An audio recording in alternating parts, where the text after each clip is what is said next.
औज़ुबिल्लाहिमिनश्शैतानिर्रजीम बिस्मिल्लाहिर्रहमानिर्रहीम। डायस पर तशरीफ फरमा ऑल इंडिया मजलिस इत्तेहादुल मुस्लिमीन आपके हमारे सदर बैरिस्टर मेंबर ऑफ पार्लियामेंट अलहाज बैरिस्टर सदरुद्दीन ओवैसी साहब, यहाँ पर मौजूद मजलिस इत्तेहादुल मुस्लिमीन उत्तर प्रदेश के सदर जनाब शौकत अली साहब,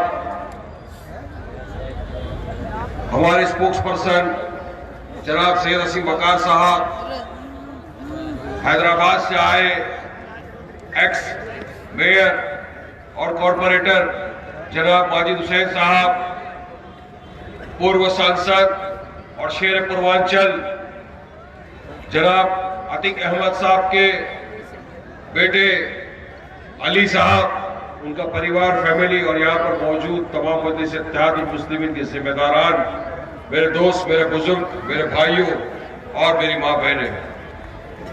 उत्तर प्रदेश में चुनाव आया है, पूरे देश की नजर लगी हुई है इस चुनाव के ऊपर।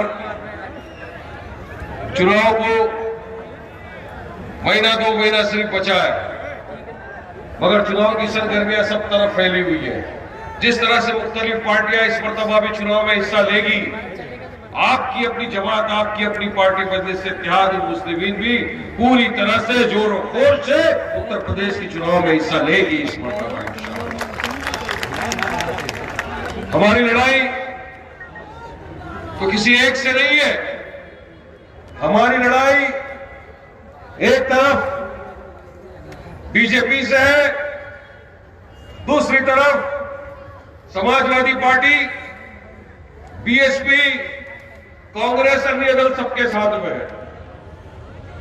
जब उत्तर प्रदेश में चुनाव लड़ने का फैसला किया था, तभी से सोचा था 7 साल से हर वक्त यही मेहनत की जा रही है शौकत साहब के लिए कि हमको इंसाफ मिले, हमको हिस्सेदारी मिले पॉलिटिक्स में। और जब आए लड़ने, हमने ऐलान किया था कि हम मकसद ये है कि हमको भाजपा को हराना है और योगी को इस मर्तबा उत्तर प्रदेश का मुख्यमंत्री बनने नहीं देना है। कुछ भी हो जाए नहीं देना है ना बनने योगी को इस मर्तबा, हराना है ना बीजेपी को अपने को।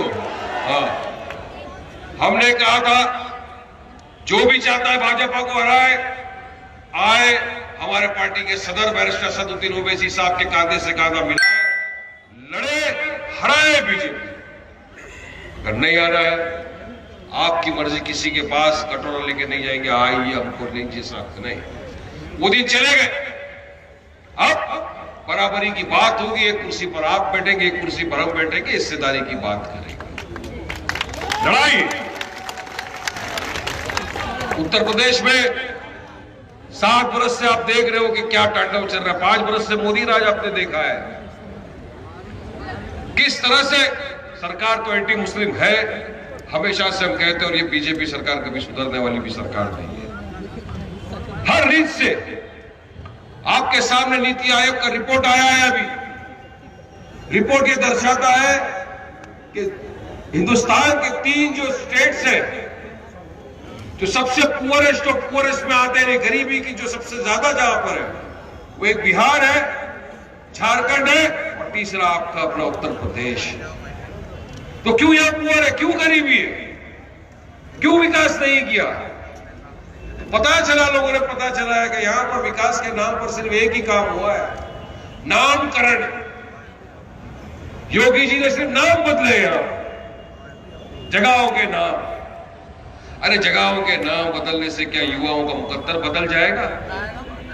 वो युवा उत्तर प्रदेश का हजारों की संख्या में नहीं, लाखों की संख्या में आज बेरोजगार हो गया है। क्या जगहों के नाम बदलने से उसको रोजगार मिल जाएगा? क्या जगहों के नाम बदलने से, जो कोरोना के सेकेंड वेव में हमने देखा कि किस तरह से गंगा की घाट पर लाशें तैर रही थी, और जब वो लाशें बाहर आ गई, उसको कुत्ते नोच नोच के खा रहे, जिसका जिम्मेदार कोई और नहीं, सिर्फ नरेंद्र मोदी और उत्तर प्रदेश का चीफ मिनिस्टर या योगी जी। इनकी जवाबदारी थी उनको बचाना। तो क्या नामकरण करने से जो जाने चले गई, क्या वो वापस आ गए?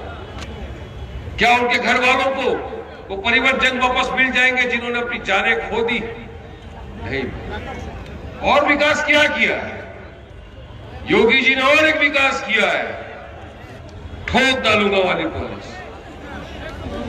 ठोक डालूंगा वाली पॉलिसी का नतीजा ये आया है कि आज भी मिनिस्ट्री ऑफ होम अफेयर्स का ये डाटा है, मैं नहीं बोलता, नहीं तो बोलेंगे वाली पठान बोल रहा है, उत्तर प्रदेश में हाईएस्ट क्राइम रेट हो गया। उत्तर प्रदेश में सिर्फ एक बरस में 2020 से अगर 21 का आप अगर आंकड़ा देख लेंगे भाई साहब, उसमें 15 लोगों को पुलिस कस्टडी में मार दिया गया, हत्याएं हुई। 450 लोगों को जेल कस्टडी में मार दिया गया है। पूरी तरह से ह्यूमन राइट्स का अगर वायलेशन कहीं हुआ है तो वो सिर्फ और सिर्फ उत्तर प्रदेश के अंदर हुआ है आपके यहाँ। ये पूरा ह्यूमन राइट वायलेशन है। क्योंकि आप देखिए किस तरह से अभी बीच में हाल में कानपुरी गया पे मैं देख रहा था कि किस तरह एक बच्चे को उठा कर लेके गए थे पुलिस कस्टडी में, उसको मार दिया गया। 3 दिन पहले योगी की एक ठोक डालूंगा वाली पॉलिसी का नतीजा मैंने अपने सामने देखा कि एक युवा अपने मासूम से बच्चे को अपनी गोद में लेके जा रहा है, पुलिस लाठियां बरसा रही है, उसमें मारे जा रही है, बोल रहे साहब रुक जाओ मेरे बच्चे को लग जाएगा, बच्चा गोद में है, मगर नहीं सुनते, मारा जा रहा है उसको। यह है योगी की ठोक डालूंगा वाला पॉलिसी। ये विकास, मासूम बच्चों को जेलों में डाल दिया जा रहा है, किसी पे यूएपी लगा दिया जा रहा है। इस तरह से यूएपी इस्तेमाल किया जा रहा है, शादी में कार्ड बांट रहे, तेरे पे भी, तेरे पे भी, तेरे पे भी, सब पे लगा। मगर उच्च न्यायालय, हमको न्यायालय पे पूरा विश्वास, पूरा भरोसा है। न्यायालय इंसाफ करता है, छोड़ देता है लोगों को। उनको पता है कि बेगुनाह बेकसूरों पे खोटे इल्जाम लगाकर उनको सलाखों के पीछे डाला गया है। यह है विकास यहाँ का। हम चाहते हैं कि यहाँ पर उत्तर प्रदेश में हम आए, चुनाव लड़े, हमारे प्रत्याशी यहाँ से जीते, आपके लिए इंसाफ की गुहार होगा, आपके इंसाफ की, आपकी हक बयानी करे, जाके विधानसभा में जाए, असेंबली में जाए, आपके हक बयानी करे। यही जमात का मैसेज है पूरे हिंदुस्तान में। और यही मैसेज लेकर तो आपके हमारे कहा जनाब बैरिस्टर असदुद्दीन ओवैसी साहब हैदराबाद से निकले, तेलंगाना से निकले, देश के मुख्तलिफ इलाकों में गए, विभिन्न इलाकों के अंदर गए, सब तरफ, कि जिस तरह हमने तेलंगाना में विकास किया है, जो स्कूल का एजुकेशन हम तेलंगाना में देते हैं बच्चों को, जैसे इंटर कॉलेज हमने तेलंगाना में बनाई है, जैसे अस्पताल हमने तेलंगाना में बनाए हैं, जो रास्ते, जो मंजिल हम तेलंगाना में बनाते हैं, हमको वो पूरे देश के युवाओं को, खास तौर से मुसलमानों को और पिछड़ा हुआ वर्ग दलित है उसको देना है। ये इरादा, ये नियत लेकर आपके बीच आए। बोले सोचिए ना, सोचिए, आप भी इंसान है, मैं भी इंसान हूं, सोचते तो हम सब लोग हैं ना, कि एक शख्स 3 टर्म एमएलए, 3 टर्म एमपी, अल्लाह सुब्हानहू का दिया हुआ सब कुछ, बैरिस्टर है, पढ़ा हुआ शख्स, एजुकेटेड इंसान, पैसा अल्हम्दुलिल्लाह, 12 कॉलेजेस और स्कूल, हॉस्पिटल्स, दारुस्सलाम बैंक, नाम इतना, शौहरत इतनी, इज्जत इतनी कि हमारे देश के वजीर आजम को भी वो नहीं मिला है। ये स्टेटस का अगर आदमी अपने घर से निकलकर हजारों किलोमीटर दूर, आपके और मेरे जैसा उसका भी परिवार है, बीवी बच्चे सब है, सबको देखकर, ना दिन देखकर ना रात देखकर निकलते हैं, अगर आपके हमारे लिए उत्तर प्रदेश में, कभी बरेली में, कभी लखनऊ में, कभी उतरौला में, आज आपके बीच में कानपुर में, कल मुंबई में थे, सब तरफ जा रहा है। अगर आपके हमारे हक के लिए लड़ाई लड़ रहा है तो क्यों लड़ रहा है? इनको कुछ खुद के लिए नहीं चाहिए, अल्लाह सुब्हानहू तआला का सब कुछ है, ना प्राइम मिनिस्टर बनना है, ना चीफ मिनिस्टर बनना है, ना नेता बनने का कोई शौक है। क्योंकि मैं तो खुद देख रहा हूं ना, जैसा फ्लाइट की तरफ नजदीक भी जाते तो सारे के सारे पैसेंजर देखते ओवैसी साहब आ गए प्लेन के अंदर, प्रधानमंत्री को कोई नहीं दिखता। ये है आंखों देखी बात बता रहा हूं, हर चीज है जिसके पास, मगर आए आपके बीच में घर परिवार संसार को छोड़कर, तो सिर्फ और सिर्फ एक ही मकसद कि आपके बीच में से भी कोई ऐसा नेता पैदा करे, ऐसा लीडर पैदा करे तो जाए हमारे असेंबली के अंदर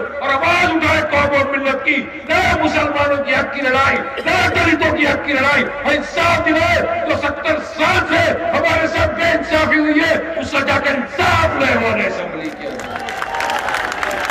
ये मंशा लेकर निकले हैं आपके बीच में, लेकिन आपका साथ चाहिए, आपका साथ चाहिए। आपके साथ के बिना कुछ नहीं हो सकता साहब, क्योंकि मजलिस इत्तेहादुल मुस्लिमीन है।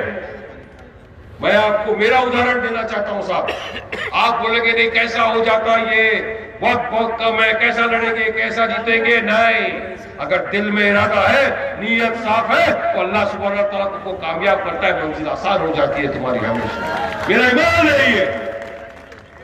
2014 का जब चुनाव आया था मुंबई महाराष्ट्र के अंदर असेंबली का, मैं मेरी बात बता रहा हूं साहब, ना मैं किसी सियासत पार्टी में था, ना सियासत मुझे आती थी, नहीं मैं वकील था पेशे से, मुझे वकालत का ये था। मैं सुबह जाता था अपने काम से, शाम को आता था, रात को अपना ब्रीफ पढ़ के फिर सुबह कोर्टों में चले जाता था। कहीं नहीं चुनाव का मुझे कोई नॉलेज नहीं था। 15 दिन पहले हैदराबाद की कायद आए मुंबई में, सब जगह मतलब पहली मर्तबा लड़ रहे थे, फर्स्ट टाइम फाइट कर रहे थे असेंबली का चुनाव मुंबई में। मुझे दोस्तों ने कहा वारिस भाई चुनाव लड़ोगे क्या? मैं बोला यार अपने को तो पता नहीं कैसा चुनाव, कानून कचहरी की लड़ाई बोलो लड़ लेंगे, भाईगिरी बोलो कर लेंगे, क्योंकि वो तो अपने को सीखना नहीं है ना, भाईगिरी भी नहीं सीखना, कानून भी नहीं सीखना है, दोनों में अपन मास्टर कर लेंगे, चुनाव नहीं, पॉलिटिक्स नहीं आता। अरे बोले कुछ नहीं, 15 दिन है, कल फॉर्म भरने का है, लास्ट दिन है। मैंने कहा फॉर्म भर देना है, चलो कोशिश करेंगे, फॉर्म भरते बिस्मिल्लाह। मैं रहता कहीं और चुनाव कहां से लड़ना है मुझे? मुंबई की नाक, सेंट्रल मुंबई की, साउथ मुंबई की नाक, जो एरिया को बाईकल्ला कहा जाता है, वहां से चुनाव लड़ना है मुझे। जहां अंडरवर्ल्ड डॉन खड़े, 2 टर्म के सिटिंग एमएलए खड़े हैं, भाजपा के दिग्गज नेता खड़े हैं, वहां से चुनाव का पर्चा भर के चुनाव लड़ना है। मगर आप ही की तरह था, बिस्मिल्लाह बोल दिया, चलो हिम्मत है मर्दा, मदद है खुदा। साहब ने कहा लड़ दो वारिस, इंशाअल्लाह ताला देखते क्या हो। आप मानेंगे नहीं, फॉर्म भरा, 15 दिन मेरे हाथ में थे। अब भरते ही 3 दिन हमारे यहाँ पे बकरीद के दिन आ गए। अब ईद का माहौल तो आपको मालूम है, अपने वाले तो सब उसमें लग जाते हैं काम काज में।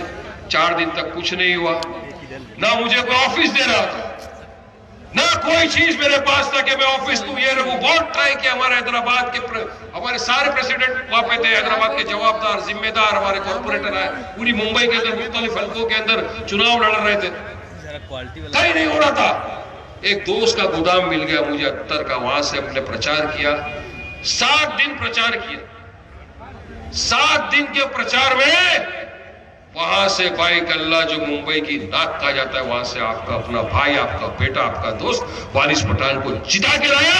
ये मजलिस इत्तेहादुल मुस्लिमीन की ताकत है।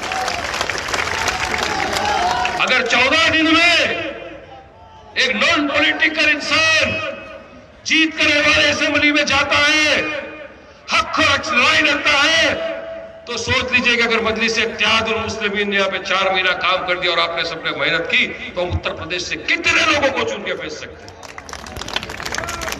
मेरा एग्जाम्पल दिया मैंने अपनी बात करने के लिए नहीं, आपको समझाने के लिए, आपको जगाने के लिए कि आज भी अगर हम मुत्तहिद हो गए, हमने ये सोच लिया कि अब नहीं, अब इतिहाद का सबूत देना है, हमको हमारी सफों से दरार को हटा देना है, हमको एक होकर एक परचम तले आना है, हमको बैरिस्टर असदुद्दीन ओवैसी साहब की क़यादत के अंदर काम करना है। तो यकीन मानिए मेरे दोस्तों, बुजुर्गों, भाइयों, कि इस मर्तबा मजलिस इत्तेहादुल मुस्लिमीन को उत्तर प्रदेश में जीतने से कोई नहीं रोक सकता। किसी बाईकलाल की ताकत नहीं कि हमको रोक सके, मगर हमको करना पड़ेगा। शुरुआत हमसे होगी। अगर हम इस पे देंगे, उस पे देंगे, वो करेगा, ये नहीं होगा। हमको आगे बढ़ना है। जो भी प्रत्याशी दे, जो भी प्रत्याशी जवाब दे के इसके साथ लगना है, तो याद रखो, अमीर जनाब जवाब ने जो कह दिया, लब्बैक करो, उसका साथ दो, उसको आगे बढ़ाओ, उसको जिता के लाने की जवाबदारी। हम 20% है उत्तर प्रदेश में। अगर हम 20% वाले 7% वाले को वोट देकर सीएम और डिप्टी सीएम बना सकते हैं, तो अगर 20% ने सोच लिया कि हमको हमारी क़यादत, हमको लीडरशिप तैयार करना है, तो क्या उत्तर प्रदेश की राजनीति का पूरा रुख चेंज नहीं कर सकते? बना सकते हैं या नहीं? डेप्यूटी सीएम सीएम हम भी हमारे अंदर से, हम भी लीडर खड़े कर सकते हैं। हमारे 7% वाले को हमने बनाया ना। आज मैं आपसे पूछता हूं, आप बोलोगे नहीं ये जवाब मेरे पास। यादवों का नेता है, जाटों का नेता है, दलित समाज का नेता है, राजभरों का नेता है। मैं पूछता हूं मेरे मुसलमान भाइयों, दोस्तों, बुजुर्गों, मेरी मां बहनों, कि आपके पास उत्तर प्रदेश में आपका नेता है क्या? कोई आपकी अपनी जमात कोई थी क्या अब तक? आज आपके पास आपकी अपनी जमात भी है और आपके पास आपका अपना सदर भी है। कि आप छाती ठोक के बोल रहे हो कि मेरा सदर है बैरिस्टर असदुद्दीन ओवैसी और मेरी जमात मजलिस इत्तेहादुल मुस्लिमीन। अरे तो हटाओ ना, हमारे अधिकार के लिए लड़ती है, हमारा हक हमको चाहिए।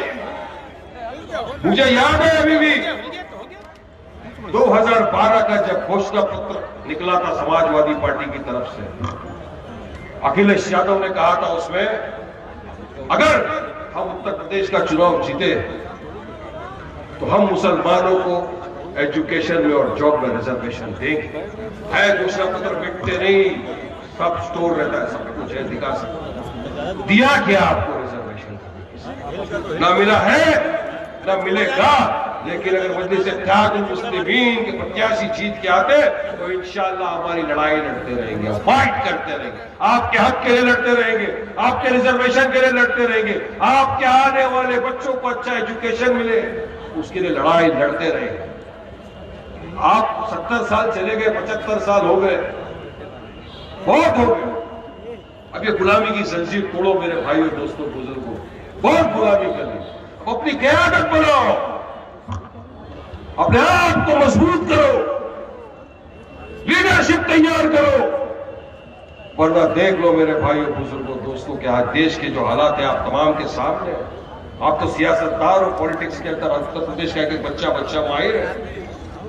मैं नॉन पॉलिटिकल आदमी था, लेकिन मैं पॉलिटिशियन बन गया। आप तो पॉलिटिशियन हो, आप अगर थोड़ा मेहनत करते तो आप कहां से कहां पहुंच सकते। जवाब के साथ चलो मेरे यारों, दोस्तों, बुजुर्गों। आज हालात खराब है देश में। कहीं पर मैं अभी पढ़ रहा था बैठे बैठे, यहां पर तो ये भी आ रहा है, अब रस्तों पे नमाज अदा नहीं करने की इजाजत, नमाज नहीं पढ़ सकेंगे रस्ते में, कहां पर है? क्यों भाई? हम तो 3 मिनट होता है, 3 मिनट से ज्यादा तो नहीं पढ़ते। कोई तो सिर्फ सलाम फिराया के उठ के निकला सीधा बाहर। कुछ लोग हैं जो बैठते दुआ मांगते, क्या हुआ 3 मिनट में? हम तो किसी के रिलीजियस के अंदर बोलते ही नहीं, हम तो संविधान को मानते हैं, हम तो हिंदुस्तान के सेक्युलरिज्म प्लुरलिज्म की दुहाई देते हैं, गंगा जमुना तहजीबी की हम सबको सभ्यता देते हैं, सबको समझाते हैं, पता। फिर क्यों इस तरह का हमारे साथ भेदभाव? ये कुछ नहीं, ये सांप्रदायिक तनाव फैला करने के लिए भाजपा अपने तमाम मुद्दों से फेल हो चुकी है। कोई मुद्दे नहीं बचे इनके पास, याद रखो मेरे दोस्तों, बुजुर्गों, साथियों। इसलिए इस तरह का ये मुद्दा फैलाकर, क्योंकि आज तक 200 से 350 आ गए, राम राम के नाम पर आ गए, अब आ गए कृष्णा कृष्णा के नाम पर वोट मांगने आ गए अभी। मगर इनकी मंसूबों को कामयाब नहीं होने देना है। अब डेवलपमेंट की भी बात करेंगे, एजुकेशन की भी बात करेंगे, अपने हक की भी बात करेंगे। ये हट गए अपने पूरे के पूरे एजेंडा से, कोई एजेंडा नहीं बचा। लोग गालियां दे रहे, अरे लोग सवाल कर रहे, जब टीवी बैठता हूं सवाल होता शुरू हो जाता है। अरे कभी तो एक बात करिए, पेट्रोल का भाव कब कम होगा? बताओ, डीजल का भाव कब कम होगा? गैस का भाव कब कम होगा? इनके पास जवाब नहीं है। हम जवाब तलब करना चाहते हैं सरकार से, ये बताइए हाथरस का जिम्मेदार कौन था? क्यों हाथरस हुआ? जवाब नहीं है। हम लखीमपुर में सवाल करते हैं, बताइए कि किस तरह से आज भी तुम्हारा मंत्री टेनी उसका बेटा थार गाड़ी लेके चला गया और जहां पर हमारा किसान भाई पीसफुल प्रोटेस्ट कर रहा था उनको उड़ा दिया। और आज तो बैलिस्टिक एक्सपर्ट का रिपोर्ट भी है जो दर्शाता है कि जो बंदूक से गोली निकली टेनी के बेटे की बंदूक की गोली थी। तो फिर क्यों तुम तुम्हारे मंत्री को बचा रहे हो? ये सवाल है हमारे उनसे, मगर उनके पास इन सवालों के जवाब, अब जवाब नहीं है तो आ गए इनके मंत्री ये तो झांकी है, काशी मथुरा बाकी है। अरे शर्म करो मंत्री जी, शर्म करो। संविधान की शपथ लेके मंत्री बनो, संविधान की बात, संविधान को एकदम से क्रॉस कर। प्लेसेस ऑफ वर्शिप एक्ट 1991 ये बोलता है 15 अगस्त 1947 के पहले का जो भी आप उसको चेंज नहीं कर सकते। तो फिर क्यों इस तरह की बात, क्यों इस तरह की बातें करना? ये बातें इस तरह करना कि इनका सिर्फ एक ही मकसद है कि किसी न किसी कम्युनल लाइन के ऊपर उत्तर प्रदेश के चुनाव को पोलराइज किया जाए, कम्युनल लाइन के ऊपर उत्तर प्रदेश के अंदर से वोट लिया जाए और आपको हमको बेवकूफ बनाया जाए। मगर याद रखो मोदी योगी अब नहीं चलेगी। अब ये जो जनता है, जो इतनी सारी जनता है कि धूप में के वक्त से खड़े होकर बैठी है, इन्होंने मान लिया है कि नहीं अब वही करेंगे, अब एक क़यादत के बीच में काम करेंगे, एक क़यादत के परचम तले काम करेंगे, जिसकी पार्टी का नाम है मजलिस इत्तेहादुल मुस्लिमीन और सदर का नाम है बैरिस्टर असदुद्दीन ओवैसी। चुनाव आ गए, महीना बाकी है, काफी लोग आपके पास आएंगे, कटोरा लेके आपके दरवाजों पे आएंगे, रिक्वेस्ट करेंगे। ये सो कॉल्ड सेक्युलर पार्टी, ये जो कथित सेक्युलर पार्टी वाले तो ज्यादा आएंगे आपके बीच, क्योंकि वही का एमएलए भी है ना यहाँ पे कि हमको वोट दे दो साहब। मगर नहीं मेरे भाई, याद रखना, सबको आपने वोट दिया, 75 साल से हर पार्टी को आपने वोट दिया, सबको इत्तेदार की कुर्सी पे आपने बिठाया। मैं आपसे इतना तो रिक्वेस्ट कर सकता हूं ना, एक मर्तबा मजलिस इत्तेहादुल मुस्लिमीन को भी वोट देकर देखिए। जितना अधिकार कानपुर की आवाम का वारिस पठान पे, उतना अधिकार वारिस पठान का भी तो है ना कानपुर के मेरे भाइयों पे। क्योंकि मैं तो आपका भाई भी हूं और आपका कलमा दुआगो भाई भी हूं, याद रखना मेरे भाई। कल में से भी आपसे जुड़ा हुआ, एक मर्तबा अपने इस भाई, अपने बेटे, अपने बच्चे की बात मान लो, एक मर्तबा एक परचम तले आ जाओ, इत्तेहाद पैदा करो, मुत्तहिद हो जाओ और चुन लो अपने मजलिस इत्तेहादुल मुस्लिमीन पार्टी को, जिताओ इनके प्रत्याशियों को, भेजो ऐवान असेंबली के अंदर, इंशाअल्लाह ताला आपको मायूसी नहीं होगी। याद रखना, क्योंकि हमारी कायदात, हमारा सर, हमारा जो झुकता है वो अल्लाह सुब्हानहू व तआला के सामने झुकता है, हम उसको जवाब देते हैं, हमको अल्लाह को जवाब देना है। हमारा वो सदर है, वो हेड है। याद अमीर जमात के साथ चलो, अपने सदर की बात मानो, सदर के साथ चलो, मजलिस को जिताओ और इंशाअल्लाह ताला कामयाबी आपके कदम चूमेगी, ये मेरा ईमान भी है। क्योंकि अगर एक ये बात मुझे याद है, बोलता चला जाऊंगा, अपनों को जो ठुकराएगा मेरे भाई, गैरों की ठोकरें जरूर खाएगा किसी दिन, याद रखना। इसीलिए अपना लो अपनों को, ठुकरा दो गैरों को, आज एक प्लेटफॉर्म पर जिता दो मजलिस इत्तेहादुल मुस्लिमीन को। हराएंगे ना बीजेपी को, हराएंगे ना समाजवादी को, हराएंगे ना बीएसपी कांग्रेस को, मुत्तहिद होएंगे ना, पैदा करेंगे ना इत्तेहाद, जिताएंगे ना बैरिस्टर असदुद्दीन ओवैसी की पार्टी मजलिस इत्तेहादुल मुस्लिमीन को। तो फिर लगा दो नारा, मैं तो रोज लगा रहा हूं,